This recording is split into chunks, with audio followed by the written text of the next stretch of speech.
விரைவில் நாம் சந்திக்க இருக்கக்கூடிய வெற்றி விழாவா,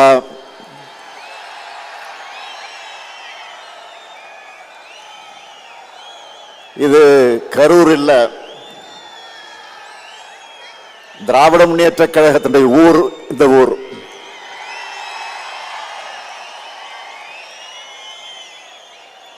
இது கரூர் இல்ல, திராவிட முன்னேற்ற கழக ஊர். இந்த ஊர் கொட்டும் மழையிலே தான் அறிஞர் அண்ணா அவர்கள் இதே நாளில்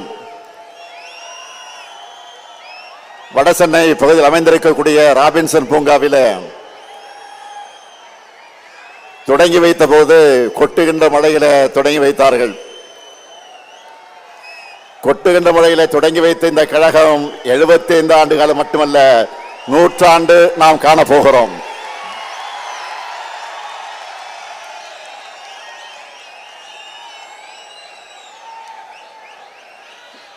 உங்ககிட்ட பேசுறதை விட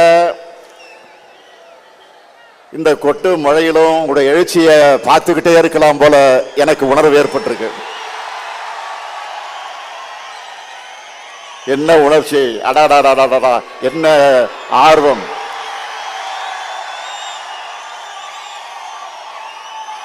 என் உயிரோடு கலந்திருக்கக்கூடிய முத்தமிழங்க தலைவர் கலைஞர் அவர்களின் உடன்பிறப்புகளே,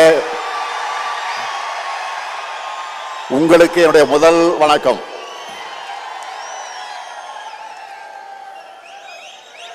உடல்நிலை காரணமாக வர முடியாத சூழ்நிலையில இந்த நிகழ்ச்சிகள் அனைத்தையும் தொலைக்காட்சியில நேரடியாக பார்த்து கொண்டிருக்கக்கூடிய பொதுச் செயலாளர் அண்ணன் துரைமுருகன் அவர்களுக்கும் என்னுடைய வணக்கம். அவர் வர முடியாத காரணத்தால் தான் அவருடைய பொறுப்பை இன்றைக்கு பொருளாளர் TR பாலு அவர்கள் ஏற்றுக்கொண்டு தலைமை பொறுப்பை ஏற்றுக்கொண்டு இந்த நிகழ்ச்சியை நடத்தி கொண்டிருக்கிறார். அவருக்கும் என்னுடைய வணக்கம். முதன்மை செயலாளர் K. நேரு அவர்களே, துணை பொதுச் செயலாளர்கள் I. பெரியசாமி அவர்களே, திருச்சி சிவா அவர்களே, ராசா அவர்களே, என்னுடைய அருமை தங்கை கனிமொழி கருணாநிதி அவர்களே, அந்தியூர் செல்வராஜ் அவர்களே, மாண்புமிகு துணை முதலமைச்சர் இளைஞரணி செயலாளர் தம்பி உதயநிதி உள்ளிட்ட மாண்புமிகு அமைச்சர் பெருமக்களே, வரவேற்புரை ஆற்றியிருக்கக்கூடிய கரூர் மாவட்ட கழகத்தினுடைய செயலாளர், என்னுடைய இனிய சகோதரர், அருமை சகோதரர், பாசமிகு சகோதரர், ஆற்றல் மிகு சகோதரர், செயல் வீரர் செந்தில் பாலாஜி அவர்களே, மாவட்ட கழக ஆற்றல் மிக்க மாவட்ட கழகத்தினுடைய செயலாளர்களே, நாடாளுமன்ற சட்டமன்ற முன்னாள் இந்நாள் உறுப்பினர்களே, உள்ளாட்சி அமைப்புகளை சார்ந்த பிரதிநிதிகளே, அமைப்பு செயலாளர் RS பாரதி அவர்களே, செய்தி தொடர்பு தலைவர் TKS இளங்கோவன் உள்ளிட்ட தலைமை கழக நிர்வாகிகளே,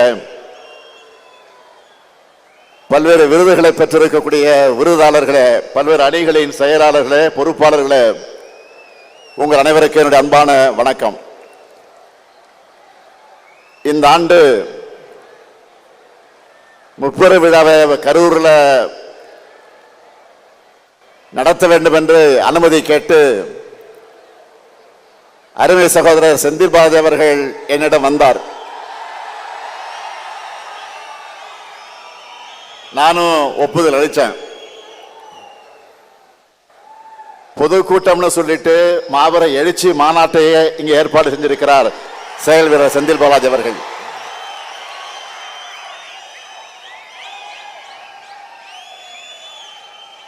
நாம கோடு போட சொன்னா ரோடு போடுவாரு.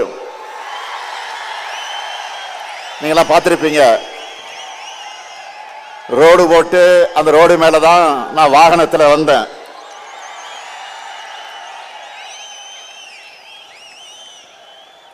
மேற்கு மண்டலத்தில் எதிரிகளுக்கெல்லாம் ஒரு சிம்ம சொப்பனமாக இருக்கக்கூடியவர் தான் நம்முடைய செந்தில் பாலாஜி அவர்கள்.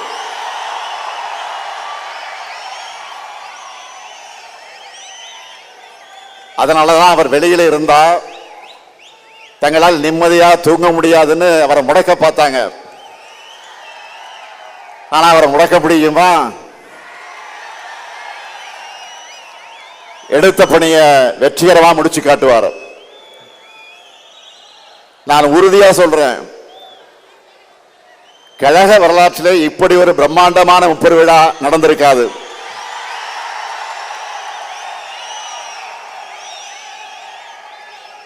கொட்டுக்கிட்ட மழையாக இருந்தாலும் அதையெல்லாம் பொருட்படுத்தாம நீங்க எல்லாம் குடையை பிடிச்சுக்கிட்டு நாக்கால தூக்கி தலைமையில வச்சுக்கிட்டு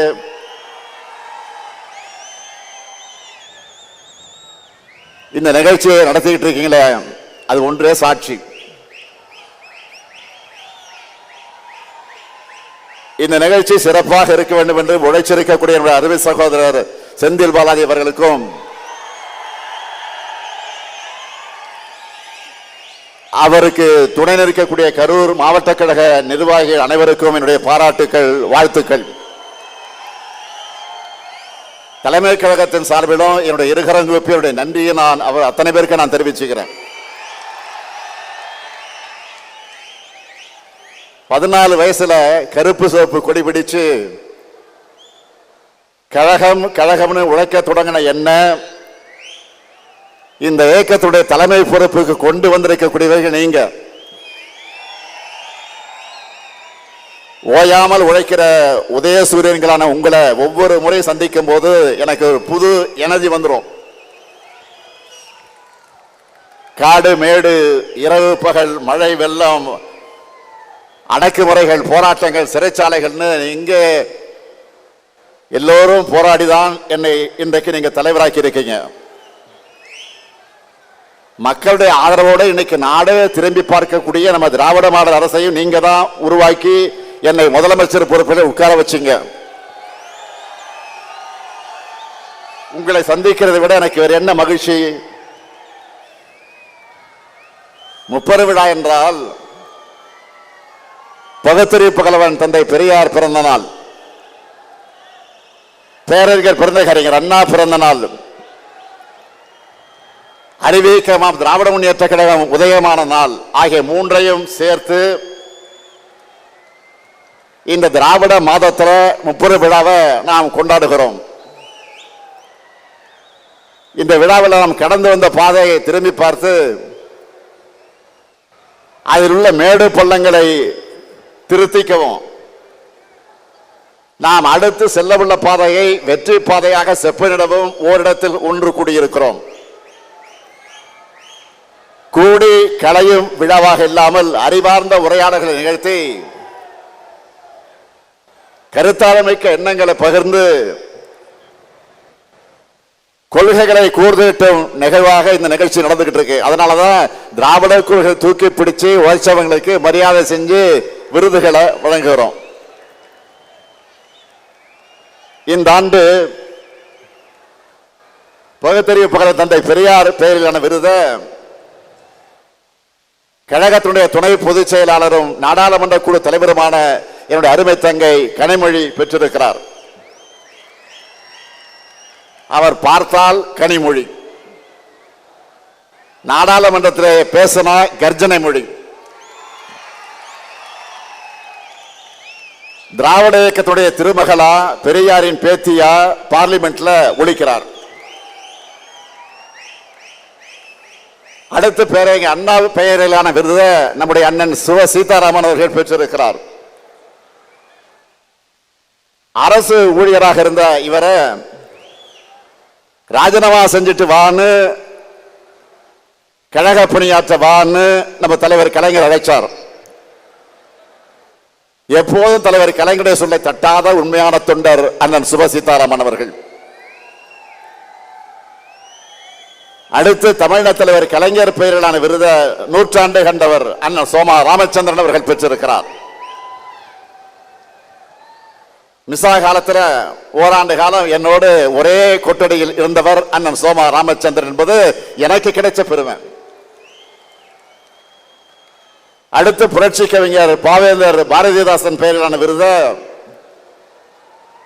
மறைந்த அண்ணன் குளித்தலை சிவராமன் அவர்களது குடும்பத்தினர் பெற்றிருக்கிறாங்க.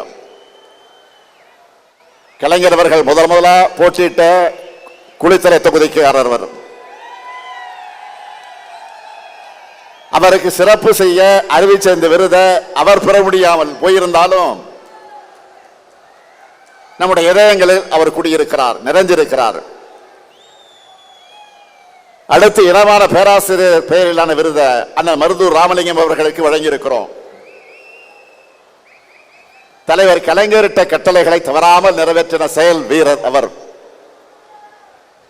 ஒடுக்கப்பட்ட மக்களுக்காக ஓயாமல் பாடுபட்டவர், இன்றைக்கும் உழைத்துக் கொண்டிருக்கக்கூடியவர்.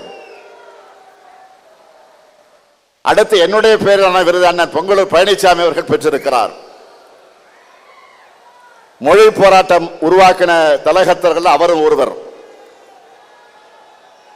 கொங்கு வேளாளர் சமுதாயத்தை பிற்படுத்த பட்டியலை சேர்க்க அவருடைய லெட்டர் பேர்ல தான் கோரிக்கை ஏற்கப்பட்டதுன்னு தலைவர் கலைஞர் தன் கைப்பட எழுதினார். அடுத்து முரசொலி அறக்கட்டளையின் சார்பில்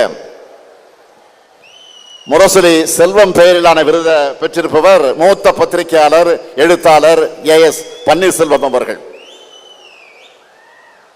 திராவிட இயக்கம் வலியுறுத்தி வர சமூக நீதிய, மானுட பற்றை, மனித உரிமை சிந்தனைகளை ஆங்கில ஊடகங்களை எழுதி வர்றவர் மரியாதைக்குரிய AS பன்னீர்செல்வம் அவர்கள். அதே போல கழகத்தோட வெற்றிக்கும் புகழுக்கு அடித்தளமாக ஆணிவேராக இருக்கும் ஒன்றியம், பகுதி, நகரம், பேரூர் கழகம் இந்த அமைப்புகளோடு சேர்ந்து சிறப்பாக பணியாற்றின உடன்பிறப்புகளும் இங்கே வந்து விருது பெற்றிருக்கிறாங்க. விருது பெற்றிருக்கக்கூடிய எல்லாருமே ஒவ்வொரு விதத்தில் பெருமைக்குரியவங்க. எனவே விருது பெற்றிருக்கக்கூடிய எல்லோரையும் தலைமை கழகத்தின் சார்பிலையும் கழக உடன்பிறப்புகள் சார்பிலும் உங்களின் ஒருவனாக நான் அத்தனை பேரையும் வாழ்த்துகிறேன். திறமை, உழைப்பு, அறிவு, ஆற்றல்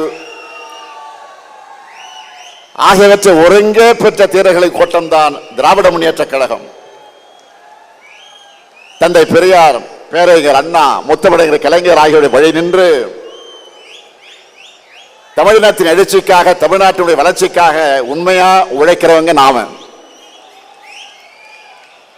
2019 ஆண்டு முதல் நாம் எதிர்கொண்ட எல்லா தேர்தலையும் வெற்றி பெற்று வந்திருக்கிறோம். சாதாரண வெற்றி அல்ல, எதிரிகளை எல்லாம் கலங்கடிக்கக்கூடிய வெற்றியை பெற்று வந்திருக்கிறோம். இந்த வெற்றி பயணம் தமிழ்நாட்டு மக்கள் ஆதரவோடு 2026 நிச்சயம் தொடரும். திராவிட மாடல் 2.0 ஆட்சி நிச்சயம் அமையும். நான் பெருமையோடு சொல்றேன், இந்தியாவில் ஆயிரக்கணக்கான அரசியல் இயக்கங்கள் இருக்கு. எந்த இயக்கத்திலும் உங்களை மாதிரி கொள்கை உடைய ஒரு தொண்டர்கள் இருக்க மாட்டாங்க, இப்படி கடுமையா உழைக்க மாட்டாங்க.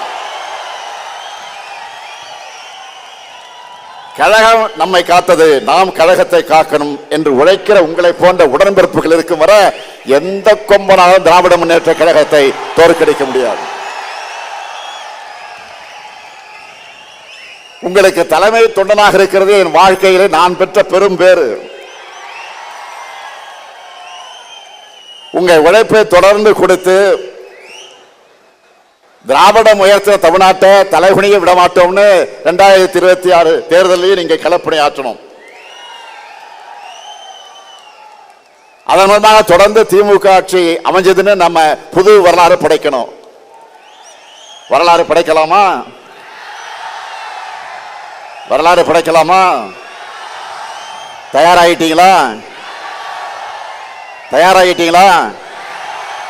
அதுக்காகத்தான் ஓரணியில் தமிழ்நாடு ஒரு பரப்புரையை முன்னெடுத்து தமிழ்நாடு முழுக்க எல்லா கிராமங்களுக்கும் சென்று, எல்லா வீடுகளுக்கும் சென்று 1 கோடிக்கும் அதிகமான குடும்பங்களை நம்ம இயக்கத்தில் ஒன்றிணைச்சிருக்கிறோம். 1 கோடி குடும்பங்கள் நம்ம நம்பி இணைந்திருக்காங்க என்றால் அந்த நம்பிக்கைக்கு என்ன காரணம்? தமிழ்நாட்டை காக்கும் காவல் அரண் திராவிட முன்னேற்ற கழகம் மட்டும்தான். அதுக்கு துணையாக இருப்போம்னு அவங்களுக்கும் இன்றைக்கு ஒருங்கிணைந்திருக்கிறாங்க. தமிழ்நாட்டுடைய வளர்ச்சிக்கு இடையூறு செய்கிறது எந்த கொள்கைன்னு மக்களுக்கு நல்லா தெரியும். அது காவி கொள்கை. 2000 ஆண்டுகளா அந்த கொள்கைக்கு எதிராக திராவிடம் இந்த இயக்கம் போராடிக்கிட்டு இருக்கு. இன்னைக்கு அந்த கொள்கையோட அரசியல் முகம் யார்? பாஜக. ஒன்றியத்தினாலும் பாஜக அரசோடு நம்ம தொடர்ந்து போராடிக்கிட்டு இருக்கிறோம். 2 நாட்களுக்கு முன்பு கூட எதிர்க்கட்சி தலைவர் பழனிசாமி அவர்கள் என்ன பேசி இருக்கிறாரு? கடந்த அதிமுக ஆட்சியை காப்பாற்றினத பாஜக தான் உண்மையை பேசி இருக்கிறார். அந்த கைப்பாவை அரசை தமிழ்நாட்டு மக்கள் தூக்கி எறிய திமுக தான் காரணம்னு நம்ம மேல பாஜக வன்மத்தை கொட்டிட்டு இருக்கிறாங்க. அதனாலதான் தொடர்ந்து நமக்கு இவ்வளவோ குடைச்சலை கொடுத்துக்கிட்டு இருக்கிறாங்க. அதை பார்த்து முடங்கிடுவோம்னு நினைச்சாங்க. திமுக என்ன மிரட்டலுக்கு பயப்படுகிற கட்சியா? இந்தியாவிலேயே முதல் முறையாக ஒரு மாநில கட்சி ஆட்சியை பிடிச்ச வரலாறு உருவாக்கணுங்க. நாம 71 ஆண்டு கால ஹிஸ்டரி இருக்கு நமக்கு. அதுக்கப்புறம் தமிழ்நாட்டு அரசியலுக்கு வந்து எல்லா கட்சிகளுமே திமுகவை அழிப்போம் ஒழிப்போம் சொன்னாங்க. ஏன் இப்பவும் சில பேர் பேசிக்கிட்டு இருக்காங்களே, இப்பவும் திமுகவுக்கு நாங்க தான் மாற்றணும் பேசுறாங்க. என்ன மாத்த போறாங்க? என்ன மாத்த போறாங்க? தமிழ்நாட்டு வளர்ச்சியை மாத்தி பின்னாடி எழுத்திட போறாங்களா? நம்ம கொள்கைகளை விட சிறந்த கொள்கையை யாராவது பேசுறாங்களா? மாற்றம் மாற்றம் என்று சொன்ன எல்லாரும் மாறினாங்க, மறைஞ்சு போனாங்க. ஆனா திமுக மட்டும் மாறல. தமிழ்நாட்டு மக்கள் மனசிலிருந்து என்றைக்கும் மறையல. இதுதான் தமிழ்நாடு பாலிடிக்ஸ். நம்முடைய கொள்கை தான் நம்முடைய பலம். நாம செய்ய வேண்டியது இன்னும் நிறைய இருக்கு. ஆட்சி பொறுப்புக்கு வந்தப்போ எவ்வளவோ நெருக்கடியில ஆட்சி பொறுப்பை ஏற்றோம். ஒரு பக்கம் நிதி பற்றாக்குறை, இன்னொரு பக்கம் கொரோனா பெருந்தொற்று. இதெல்லாம் தாண்டி 4.5 ஆண்டுகள்ல இந்தியாவில் எந்த மாநில அரசு செய்யாத அளவுக்கு ஏராளமான திட்டங்களை செயல்படுத்தி தமிழ்நாட்டை நோக்கி முதலீடுகளை ஈர்த்து வேலைவாய்ப்புகளை உருவாக்கி இந்தியாவிலேயே டபுள் டிஜிட் பொருளாதார வளர்ச்சி எட்டி இருக்கக்கூடிய ஒரே மாநிலம் எதுன்னு கேட்டா தமிழ்நாடு நெஞ்சு நிமித்தி சொல்ற அளவுக்கு முதன்மை மாநிலமாக முன்னேற்றி இருக்கிறோம். இதனாலதான் நம்ம திராவிட மாடல் அரசை பார்த்தா சிலருக்கு வயிறு எரியுது. வாய்க்கு வந்த அவதூறுகளை எல்லாம் அள்ளி வீசுறாங்க. அவங்களுடைய கண்ணீர் ஆட்டுக்காக ஓனாய் வடிக்கிற கண்ணீர். எதிர்க்கட்சி தலைவர் பழனிசாமி அவர்கள் தங்கிட்ட ஆட்சி அதிகாரம் இருந்தப்போ எதையும் செய்யாம தமிழ்நாட்டு உரிமைகளுக்காக குரல் கொடுக்கிற தெம்போ திராணியும் இல்லாம அடிமை சாசனம் எழுதி கொடுத்தார். பாஜக தன்னோடு இருக்குன்னு இப்பவும் வாய்த்துடுக்கோடு பேசிட்டு இருக்கிறாரு. எதிர்க்கட்சி தலைவர் மாண்பே இல்லாம தரந்தாழ்ந்து என்னை ஒருமையில பேசிட்டு இருக்கிறார். கொள்கை இல்லாம தொடை நடுங்கும் பழனிசாமி அவர்களுடைய தரத்தை மக்களோட அந்த மக்கள் தெளிவாக எடை போட்டு பார்ப்பாங்கன்னு நானும் விட்டுட்டேன். ரெய்டுகள் இருந்து தன்னை காப்பாத்திக்க அதிமுகவை அடை வச்சுட்டார். திராவிடம்னா என்னன்னு கேட்டப்போ அதெல்லாம் எனக்கு தெரியாதுன்னு சொன்னவர் அண்ணா திராவிட முன்னேற்ற கழகத்தோட தலைமை பொறுப்பில் இருக்கிறார். இன்றைக்கு அவர் திராவிடம்னா என்ன தெரியாம அதிமுகவுடைய தலைமை பொறுப்பில் இருக்கிறார். அதான் வெட்கக்கேடு. அதிமுக தொடங்கினப்போ தன்னுடைய கொள்கை அண்ணாயிசம்னு சொன்னாங்க. அதை இப்ப பழனிசாமி அவர்கள் அடிமையிசம்னு மாத்தி அமித்ஷாவே சரணம்னு மொத்தமா சரண்டர் ஆகிட்டார். முழுசா நடந்த பிறகு முக்காடு எதுக்குன்னு கேட்பாங்க. அந்த மாதிரி நேற்று டெல்லியில கார் மாறி மாறி போன பழனிசாமியை பார்த்து இப்ப எல்லாரும் என்ன சொல்றாங்க தெரியுமா? காலையே விழுந்த பிறகு முகத்தை மூட கர்ச்சீஃப் எதுக்குன்னு தான் எல்லோரும் கேட்கிறாங்க.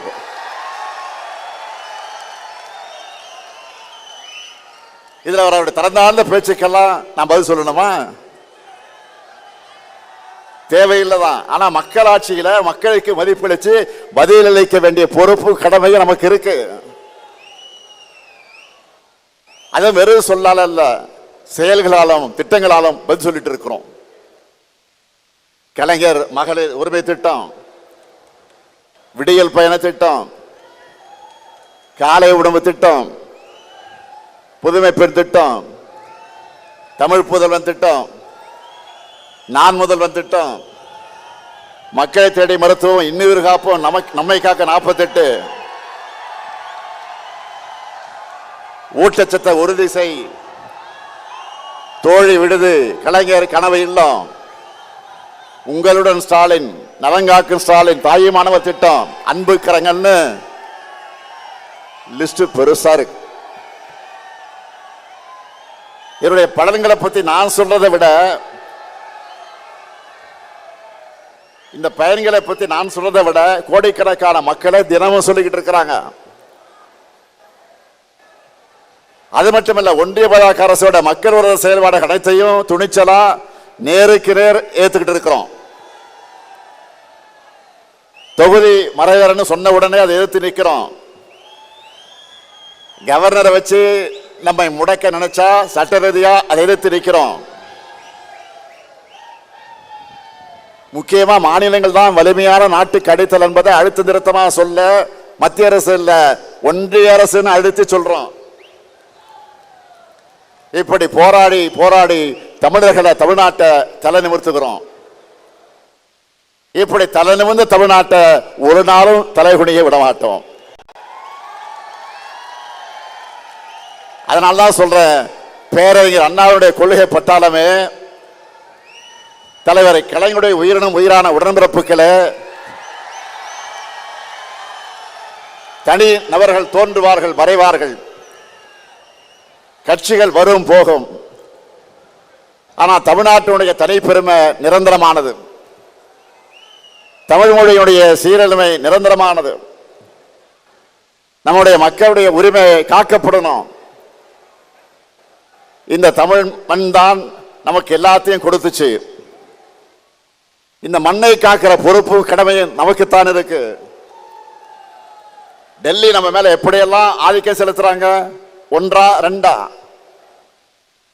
இந்தி மொழியை திணிக்கிறாங்க. நம் மாணவர்களை பலி வாங்கக்கூடிய நீட் தேர்விலிருந்து விலக்கு தர மறுக்கிறாங்க. நம்ம பசங்க படிக்கிறதுக்கான கல்வி நிதியை கூட விடுவிக்க மறுக்கிறாங்க. கீழடையின் தொன்மையை மறைக்கிறாங்க. வாக்காளர் பட்டியல் திருத்தம் என்ற பெயர்ல நம்மோட வாக்குரிமையை பறிக்கிறாங்க.